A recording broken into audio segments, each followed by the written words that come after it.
Alrighty, well, I think we just pulled up, if we're at the right house. Yep. I'm coming out. What's up? How are you? How you doing? Great, man. I just be y'all here 15 minutes. There you go.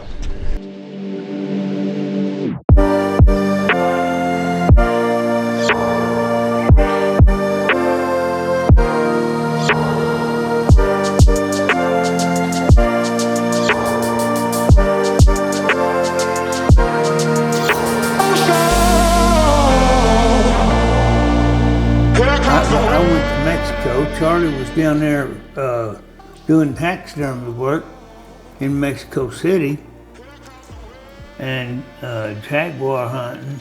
Yeah, they threw a can out there and I drilled it first shot and they go, "Golly guys, why did they let us go? Get the gun, take the gun with you." He didn't do it. He saw a gorilla.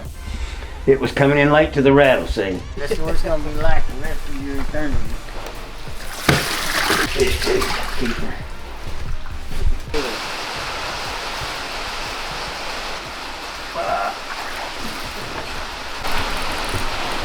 Yeah, that's tall. That line. Yeah, but he's good. Get underneath that sandbag. Get underneath and get him. That's Andy. But at the end of the first day hunting together in that brush, Roy had counted 48 bucks. I said, "You saw a big deer. Why didn't you have the gun with you?" "Oh no, I screwed up." He said, "It looked like the reinless buck.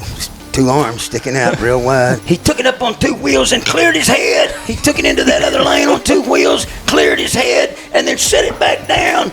I was loose in the back seat, no seatbelt. I was still stuffing shit in the packs. And have you ever seen him do that? Yes. 37 days of glory. Oh my gosh. We weren't on the edge of glory, we were in the glory. They had got heat-seeking little sensor detectors. They could just walk along there watching that air and that thing would point at a warm body. I popped the horns. If I hadn't seen a good buck in 15 minutes, I'm ready to move. I mean, we saw probably 200 bucks at least. Gee, so you say that doesn't even sound real. But when a 140 10-point buck with an 18, 19-inch spread comes running in at you point blank, this freezes right on you.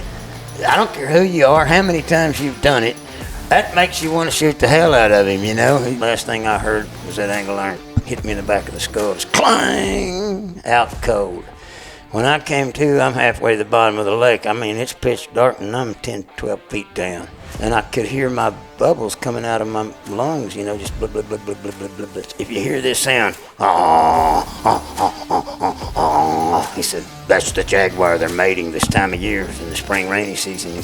He said, "You'll be able to sneak up on them." "Vamos arriba! Vamos arriba! Con tus manos arriba! Come out with your hands up!" I come out, my hands up, that bright light, and I thought I'd make one wrong move, I'm hamburger. I mean, all them guns were right on. And then after that, we found that dead man. Oh, God. When Roy was there, we crossed to the other side of the highway hunting over there, and then we came back, and as we left after dark, here's this van rolled up into the trees in the fence line area. Straight look at him for a split second. He was a 200-inch deer. He had multiple forks and handlebars. He was a mule deer-looking range. He had wide, tall, 15-inch link tine stuff. I just grabbed the gun away from him and ran over there, and I could just make out a buck crossing one little hole, and I saw the top, and I go, "That's not the same deer." Because it looked, the part I saw was just an 8-point look inside, but then here came the rest of the rack. I got on him, and he's still moving, and I almost crossed that hole completely, and I got one off in his liver. Huge 9-point. He's got double eye guards, and he's got a foot stanger high, one back tine. And I'm going, "Let me get a picture first." And he just looked at me, and his face was just stretched, and he goes, "Unbelievable, man! Unfucking believable!" He'd never seen nothing like that. I broke his cherry wide open on the first rattle. I mean, he just flipped completely out.